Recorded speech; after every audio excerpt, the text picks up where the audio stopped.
మేము నిన్న నిమజ్జనం చేయడానికి చెరువు దగ్గరికి వెళ్తే అక్కడ ఒక ఫారిన్ ఆవిడ నిలబడి ఉన్నారండి. అందరికీ సజెషన్స్ ఇస్తూ ఉన్నారు. ఆవిడ పేరు గుల్షన్ బ్యామోటట్ అండి. ఆవిడ చెప్పిన సలహా అందరూ పాటిస్తారో లేదో కానీ నాకైతే చాలా కరెక్ట్ అనిపించిందండి. ఆవిడ ఏం చెప్పారో ఆవిడ మాటల్లోనే వినండి.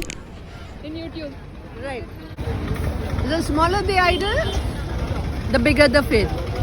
And next year, make small haldi or atta Ganeshas so that you can immerse him in clean water at home only.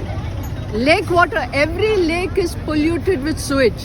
After worshipping Ganeshji for so many days at home, when you come and put him into dirty water, it's not nice. Yes. So, please immerse at home.